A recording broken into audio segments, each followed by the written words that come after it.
You know Jack Sparrow, charming, wild, untouchable. But the real pirates weren't playful. They executed without mercy, traded human lives, and ruled with fear. And somehow, they pioneered democracy. Not for everyone, but for those who had nothing left to lose. Beneath the feathered hats and movie quotes lies a truth we were never meant to see. This isn't a tale of treasure. It is a story of power, betrayal, and a war against empire itself. According to the general history of the pirates, a key primary source, written in 1724 and attributed to Captain Charles Johnson, many of the most famous pirates in history did not begin as criminals at all. They were privateers, legally sanctioned raiders commissioned by governments like Britain, France, and Spain to attack enemy vessels under the thin veil of patriotism. Their contracts were clear: plunder what you can, share with the crown. But when treaties shifted or alliances ended, the same monarchs who once paid them turned on them. Black flags replaced royal ones. Loyal soldiers became outlaws overnight. This is where the story really begins. Pirates were not simply bandits at sea. They were products of a collapsing imperial order. Naval powers used them, abandoned them, then demonized them. And the pirates, in turn, created a new identity, one that spat in the face of empire, class, and monarchy. This transformation, sanctioned hero to hunted criminal, is at the heart of the true story behind Jack Sparrow. He is not fiction, he is an echo of men like Henry Morgan, who once burned the Spanish stronghold of Panama with the blessing of the English crown, only to be recalled, reprimanded, and later knighted because politics always rewrote the rules. An echo of Bonny, the so-called gentleman pirate, who abandoned aristocracy for chaos and was hanged in Charleston with his illusions shattered.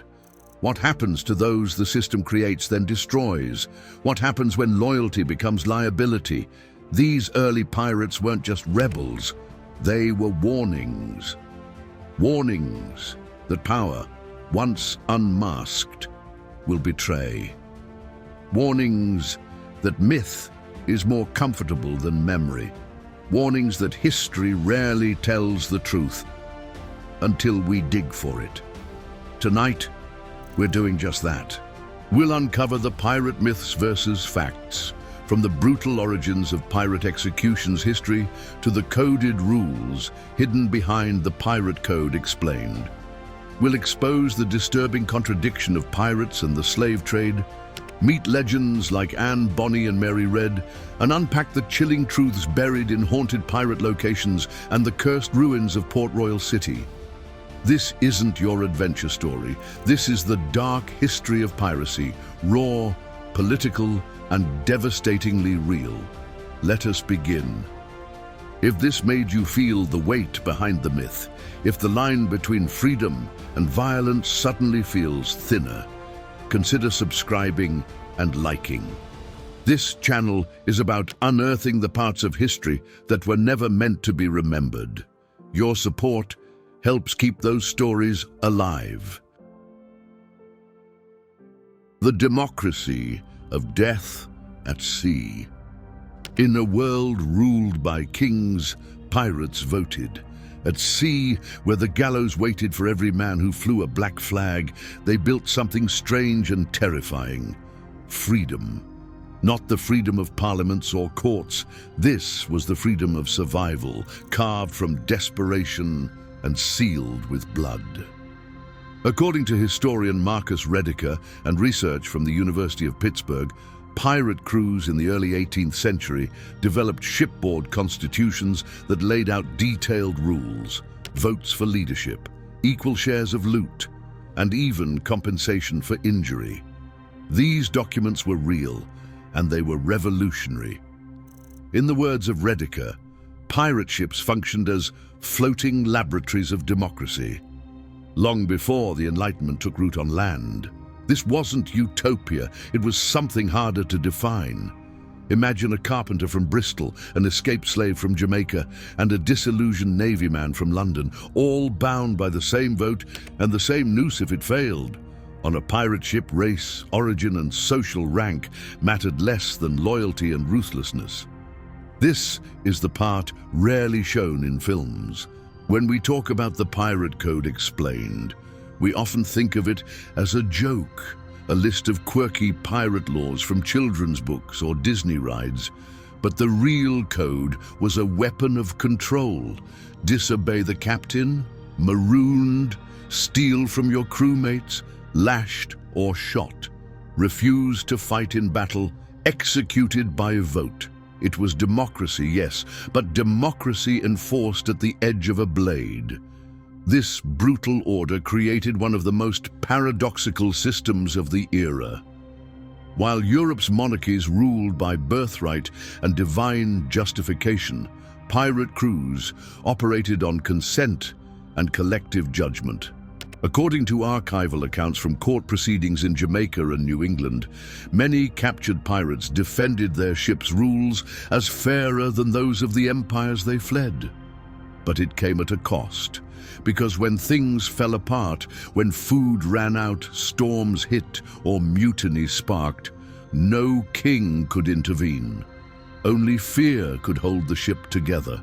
How do you govern men who answer to no one but death? This is the emotional heart of piracy in the Atlantic, a contradiction that defined every voyage. Freedom bred violence, order demanded terror, and democracy at sea was written not in ink, but in blood. Coming up, we meet a pirate who used fear as theater, a man so feared, so legendary that he barely needed to kill at all. His beard smoked, his ship bled red, and his silence struck harder than cannon fire. That's next, the Blackbeard real story. A ghost who haunted the Atlantic without ever raising his voice. Blackbeard, the demon who didn't need to kill. His name was Edward Teach, but history remembers him by something darker. Blackbeard. His face was a battlefield. He tied slow-burning fuses into his beard, lit them before boarding ships, and walked through smoke like a specter from the depths.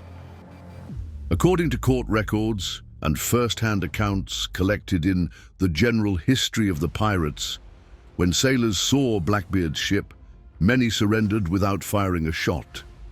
The Blackbeard real story is not one of massacre, but of myth used as a weapon. He understood something vital. Fear is cheaper than violence, and silence can be more devastating than cannon fire. Blackbeard rarely spoke in battle. He didn't yell, didn't boast. He let his appearance speak. He loaded his belt with 6 pistols. He wore blood-red sashes across his chest. His flagship, Queen Anne's Revenge, was rumored to fly under false colors before raising the black. He played the part of a demon, and it worked. According to historian Angus Constam, Blackbeard likely killed fewer men than most of his contemporaries. He preferred to terrify, to overwhelm psychologically, and to end fights before they began. This strategy wasn't just efficient, it was surgical. He staged one of the most famous blockades in colonial history at Port Royal City in 1718. His goal wasn't to destroy, it was to paralyze trade, extort medicine, and leave without a scratch. It worked. And yet, Blackbeard never trusted his own legend. He constantly repositioned his alliances. He courted governors, betrayed partners, and even accepted a royal pardon, only to return to piracy weeks later. This instability was his strength and his downfall. In November 1718, he was cornered by British naval forces off the coast of North Carolina. He was ambushed, stabbed multiple times, shot 5 times, and still kept fighting. According to primary sources, they had to cut off his head to end it. It was hung from the bowsprit of the British ship as proof that the devil had died. But the myth did not. Today, Blackbeard is everywhere, from films to Halloween costumes. But the real man was not a ghost. He was a strategist, a master of theater, a manipulator of fear, a man who weaponized rumor more effectively than any sword. And that raises a disturbing question. What happens when a woman does the same thing? What happens when fear wears a dress and a dagger? Next, we meet two of the most feared pirates in history, Bonny and Mary Red, and discover how they fought harder, risked more, and broke more rules than any man ever dared. Bonny and Mary Read, blood in their wake. They were born into silence, women with no rights, no inheritance, no path but obedience. And yet they became killers, lovers, legends, dressed as men, armed like soldiers, feared like monsters. The story of Bonny and Mary Read is not just rare, it is almost impossible. Because in the early 18th century, women were forbidden from even existing in male-dominated spaces like pirate ships. To fight was unthinkable. To lead, heresy. But they didn't just fight. They bled beside their crewmates, they stormed ships, they outlasted men twice their size. According to the general history of the pirates and supported by court records from their 1720 trial in Jamaica, both women disguised themselves as men to join pirate crews. They each had different stories. Mary, born to deception, posing as a boy from childhood. Anne, raised in scandal, defying her father to chase a pirate's life. But they met under one black flag. And what happened next would make them immortal. Historians like Laura Sook Duncombe argue that Anne and Mary represent a complete defiance of their time, not only because of their violence, but because of their loyalty to each other. They didn't fight for crowns, they didn't fight for men. They fought for themselves and each other. When their ship was attacked by colonial forces in 1720, most of the male crew, including the infamous Calico Jack Rackham, reportedly fled below deck. Anne and Mary stood alone, pistols raised, swords drawn. They fought until they were overwhelmed. At trial, they were sentenced to hang, but both claimed pregnancy, and the court delayed execution. According to contemporary records, Mary died in prison from illness. Anne's fate remains uncertain. Some claim her father bribed her release. Others say she escaped, changed her name, vanished. But the truth is simpler and darker. Anne, Bonny, and Mary Read shattered the myth that piracy was a man's world. They didn't just join it, they conquered it, briefly, bloodily, and without apology. And this raises a different kind of question. If piracy was supposed to be freedom, why did it still mirror the violence of the world it rejected? Next, we follow the money. Not buried gold, not treasure maps, people.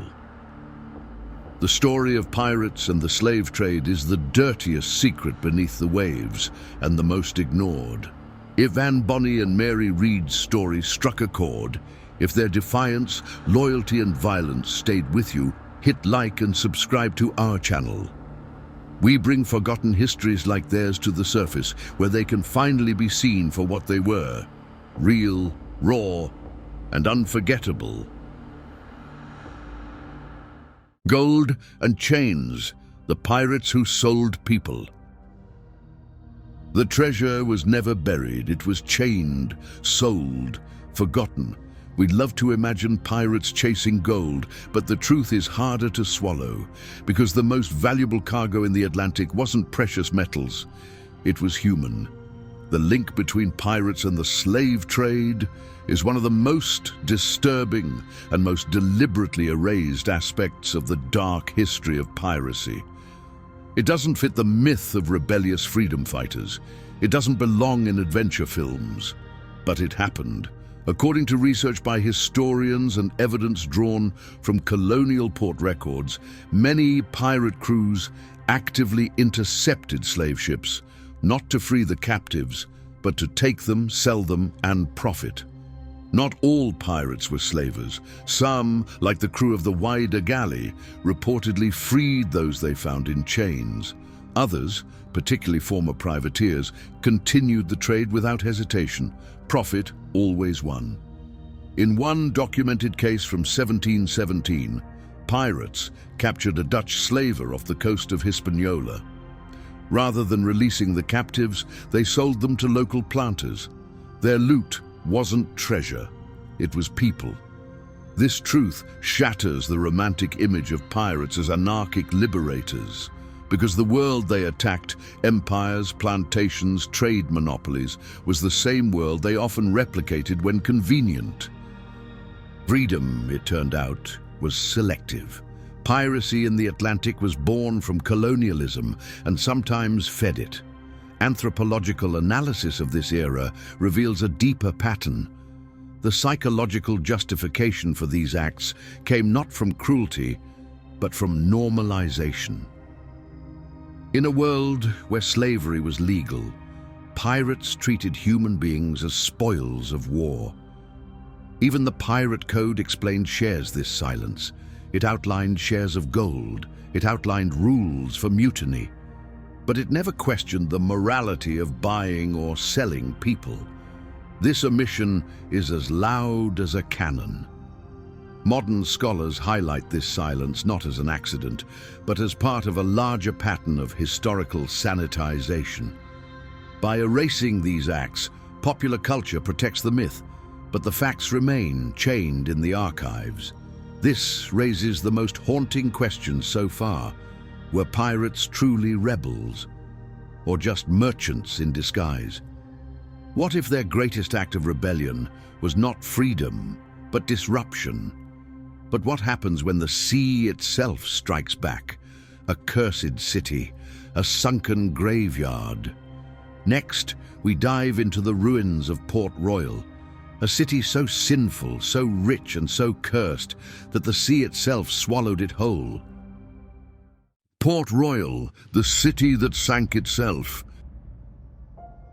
They called it the wickedest city on earth. In the late 1600s, Port Royal City was the crown jewel of English Jamaica, rich, violent, and overflowing with stolen wealth. It was a pirate paradise. But paradise, by its very nature, was never built to last. With its ports full of plunder and its streets lined with brothels, taverns and traitors, Port Royal history reads like prophecy. Every empire needs a capital, and piracy had one, until the sea decided otherwise. On June 7th, 1692, the ground began to move. Within minutes, most of the city collapsed into the harbor. Buildings, ships, bodies, all swallowed by the Caribbean. Over 2,000 people died. Thousands more were injured or displaced. The survivors spoke of divine punishment, of justice from beneath the waves. But the truth was more complex and more human. According to geological studies by the University of the West Indies and historical reports preserved in British colonial archives, Port Royal City had been built on sand. Its foundations were unstable, overbuilt and bloated by greed. When the earthquake hit, the ground liquefied. The city didn't just fall, it dissolved. This wasn't just a natural disaster, it was a mirror, a reflection of what piracy had become: gluttonous, reckless, and unsustainable. Port Royal had once welcomed men like Henry Morgan, who returned from raids on Spanish colonies with ships full of stolen gold and sugar, and was rewarded with governorship. It celebrated corruption as conquest, and it paid the price. According to leading historians, the collapse of Port Royal symbolized more than just physical destruction. It marked the end of an era, the beginning of piracy's decline, and the slow replacement of outlaws with navies. But the city didn't vanish completely. To this day, parts of it remain underwater, preserved like Pompeii, frozen in silt and salt. A ghost city. A warning, still visible if you dive deep enough. Divers report artifacts lying untouched, pipes, coins, weapons, and the skeletal remains of those who drank, gambled, and died in the same breath. Haunted pirate locations like Port Royal are not legend. They are history's graves. And the myth says the sea took it for a reason, to erase the evidence, to cleanse the sin, to bury what should never have risen. But myths lie. Because what Port Royal truly reveals is this: the empire was never clean, the pirates were never free, and the sea does not forget. One chapter remains, because although Port Royal sank, piracy did not die. It changed names, it changed flags, and today it wears a different face. In our final chapter we ask, who were the real pirates of the Caribbean, and are they still with us now? The ghosts that still sail, where are pirates now? The sails are gone, the flags are faded, but the pirates never left. Centuries after Port Royal City vanished beneath the sea, the myth still floats, undisturbed, romanticized, safe. But the truth has simply changed shape. Modern piracy is not a relic, it's an adaptation. Off the coast of Somalia, in the Gulf of Guinea, and across the South China Sea, piracy still thrives. Armed men board tankers, crews are held hostage, ransoms are paid. Only now the weapons are AK-47s. The loot is oil, and the ocean is still lawless. According to the International Maritime Bureau, over 132 pirate attacks were reported globally in 2023 alone. The Caribbean may be quieter, but piracy itself has gone digital, and in another sense, the pirates never left at all. Today's pop culture has turned them into gods. Games, movies, merchandise, even Halloween costumes, you know the look, the swagger, the myth. But what we remember as freedom was often cruelty. What we call rebellion was often exploitation. This is why the true story of Jack Sparrow matters, because it isn't just about a man, it's about how we remember. The real Jack Sparrow wasn't charming. He didn't save people. He didn't fall in love. He was a shadow, stitched from 100 lives. The true story behind Jack Sparrow is a collage of betrayal, execution, and violence disguised as charm. And yet his popularity reveals something deeper: a hunger for anti-heroes, a fascination with chaos, a hope that maybe, just maybe, the rules deserve to be broken. That's the emotional paradox of piracy. We don't admire what pirates did. We admire what we wish they represented. Who were the real pirates of the Caribbean? Rebels, killers, opportunists, survivors? The answer depends on where you look. Some were born poor and died screaming. Some became rich and ended up legends. Some vanished, nameless beneath the waves. And others, well, they still haunt us in the ruins of haunted pirate locations, in the contradictions of pirate ghosts and legends. In every romantic lie, we still choose to believe. So now we ask you, when you hear the word pirate, do you picture freedom, or do you see what was really there? Fear, fire, and a desperate bid for survival. Tell us in the comments, who were your pirates of the Caribbean?